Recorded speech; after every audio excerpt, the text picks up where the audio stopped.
So just like I predicted, Dricus du Plessis defeated Israel Adesanya yesterday at UFC 305 in my hometown. Great performance. Was up 2-1, which I did agree with. I thought he took the first two rounds. I actually thought the first round was a bit clearer than the second, but I haven't rewatched it. That was just what I thought live. But I have seen a lot of people say like they gave the first to Adesanya and they thought the second was clear for Dricus. So it was a weird fight. It is weird with Dricus du Plessis style. But I wanted to make this video not only just to talk about how I got the main event pick right, but also just about Dricus du Plessis in general and his ceiling. Obviously, people are going to be like, "What? What do you mean his ceiling? He's quite literally, the UFC champion." But my thoughts are that Dricus du Plessis has the potential to be the greatest middleweight of all time.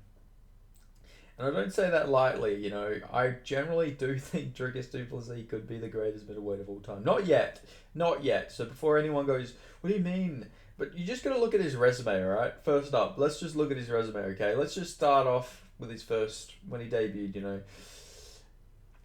You know, these are all welterweight fights. That was a middleweight against Gareth McLennan, who did go on to be in the UFC, but came in a bit older. Then, you know, he beat Roberto Soldic, but that was welterweight. I think from this point it went on to him fighting a middleweight. Now, Marcus Perez, not the greatest win, obviously. Trevor Giles. Brad Tavares, you know, he's a mainstay. But this is where his resume gets pretty good. Darren Till, obviously former UFC welterweight title contender. He was a top 5 middleweight at one point because he did beat Kelvin Gastelum. Derek Brunson, you know, he was the ultimate gatekeeper. You know, Derek Brunson, not everybody beat him. Derek Brunson was on a fucking run. He lost to Jared Cannonier and then lost to Dricus. So it's not like he was just getting ran for. And he's bounced back. He's on a win streak now. So, and then the Whittaker win. The Whittaker win is the win that really made me never pick against Dricus again. Because of this fight, I'm quite literally never going to pick against Dricus again.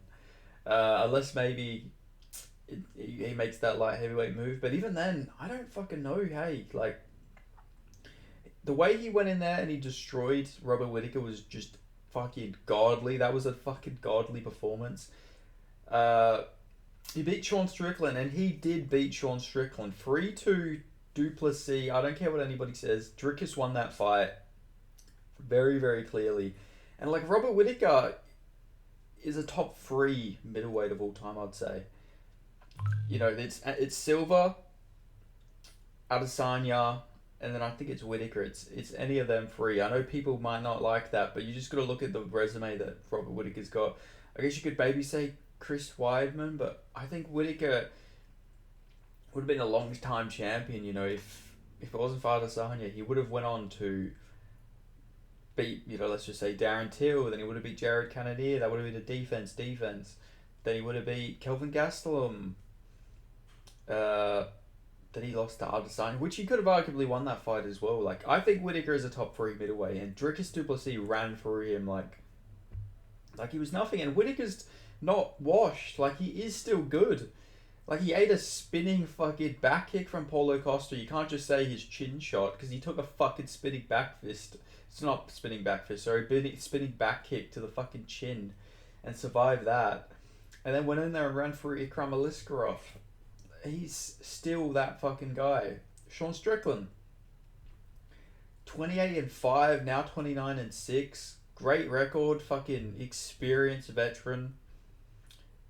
Beat Adesanya, fucking 49-46 before that fight. Like, it wasn't even competitive against Adesanya. Like, Strickland has some real good wins on his record as well. Strickland is, like, in my opinion, the second best middleweight right now. And du Plessis did beat him. It was competitive, but he did beat him. And then, obviously, he just, I was going to say ran through, but it was competitive.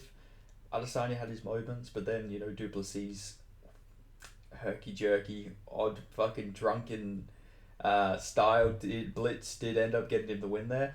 But I just wanted to mention these, because then we're going to talk about what's next. Obviously, it's got to be a Sean Strickland rematch. I think du Plessis beat Sean Strickland easier than he did last time. I think he's going to make it a bit more. What's the word I'm looking for? Oh my god, man! Like, I think he's going to make the. I think. Oh my god, he's not going to leave no doubt. Let's just say that he's not going to leave any doubt in this fight in the rematch against Strickland. I think he's going to make. He's going to push ahead a lot more in this fight. I think he's probably going to win a pretty clear decision. I don't know if he'll finish on Strickland. It's possible, but Strickland's just. He's a tough guy to finish unless you're fucking Alex Pereira. But I think he beats Strickland. And then that's where it gets interesting. It's probably him versus the winner of Chimaev versus Whitaker. And I think he beats both. I really do. I was the man fucking controlling the fucking train, the Hamza Chimaev hype train, but I really do think Dricus du Plessis beats him. You gotta think about it this way. Hamza Chimaev runs through people, but how many of these guys have been proper big size middleweights? You'd say John Phillips, but John Phillips has no takedown defense at all. He's quite literally a one-dimensional brawler. But outside of that, yeah, he's wrestled fucking Reese McKee, a former featherweight, who was fighting at welterweight. I didn't think Reese McKee fought at bantamweight at one point. Just a real tall, skinny guy. And then, Li Jingliang, a welterweight. Dricus du Plessis is massive. That guy can generally make the light heavyweight division, and he could be competitive there. He's a big fucking guy. He's a physical guy. He's athletic. I don't think Hamza could just go run through him, and if he did, Dricus du Plessis has shown that he can just fight when he's ridiculously tired, which I think he could do in this fight too. I think he could gas out maybe. Or I think Hamza could just, maybe he could have a good first round against Dricus. But even though Dricus does seem to have good takedown defense, he always throws that guillotine out there. He has a very, very solid guillotine. I just think he would be able to eventually break Hamza Chimaev and stop him in the later rounds. If Hamza can't finish him early, which I don't think he could, because Dricus du Plessis just has no quit in him. The man just doesn't quit. I think he would beat Hamza in a Whitaker rematch. I think he knocks him out again. I do think he would knock out Whitaker again. And then, who else is there? Is there Brendan Allen? I think Dricus du Plessis knocks out Brendan Allen. Amavov. I think Dricus du Plessis subs Amavov. Or beats him at a lopsided decision. Then who are we even fucking talking about at that point? Jack Hermanson getting a title shot? I doubt that's going to happen, Is it what? You're going to do another Adesanya rematch again? I think Dricus would win it even better this time. I don't think Adesanya's going to be able to stop him. After taking that damage as well, I think Dricus would be fresher. It's Jared Cannonier if he beats Caio Borrello? I think Dricus would knock out Jared Cannonier. Caio Borrello maybe gets the next shot. I think Dricus would beat him too. There's just nobody I see who would beat Dricus du Plessis in the middleweight division at this point. Nobody. I just don't think anybody beats him. Boydickle obviously ain't ready for that shot. He's just beat Cody Brundage, so he's not anywhere near a title shot. Not that I'm saying he would beat Dricus anyway, but it's just there's not really anyone who I see here who I'd be like, shit, man, that's a tough fight for Dricus. I just think he would beat everybody.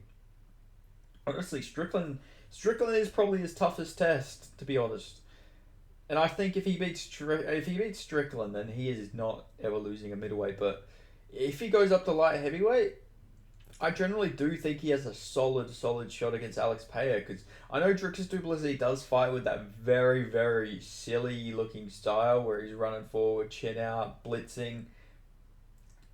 But I actually reckon he is a smart fighter. His team game plan very well. They're always very smart with how they do things. And I think his team would tell him, Dricus, just imagine I'm his coach on it, Dricus, don't fucking run blitzing at Alex Pereira. Shoot a fucking takedown like Darren Till. If you shot on Darren Till, you can shoot on fucking Alex Pereira, I feel like that is just what he should do. I think that would be the smart thing to do. And I think that's what he would do. His team's very smart.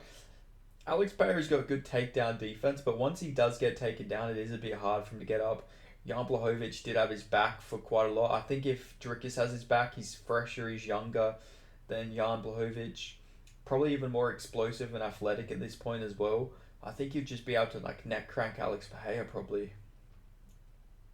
But I don't know, man. I generally do think that like Dricus du Plessis could become the middleweight GOAT, which is crazy because after that Brad Tavares fight, I was like, shit, man. I don't know. I don't know if Dricus is really gonna go on to do much. But then he just kept fucking winning and winning, and now we see where he is now at this point in his career, where he's got a win over two of the greatest middleweights of all time, in Robert Whittaker and Israel Adesanya. Beat Sean Strickland, a former champion as well. Derek Brunson, the greatest gatekeeper of all time. Beat Darren Till. It's just it's fucking crazy to me, but I do think Dricus du Plessis might become the middleweight GOAT, and I'm not gonna keep. I mean, I've picked him his last few fights. I picked him against Adesanya. I picked him against Strickland. I didn't pick him against Robert Whittaker, but I'm not gonna pick against Dricus du Plessis unless he goes up to heavyweight maybe.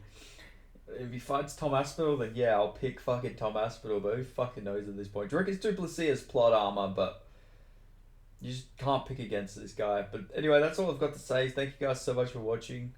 Let me know what you thought of Dricus du Plessis' performance against Israel Adesanya, and I'll see you guys next time. Thanks for watching. Peace.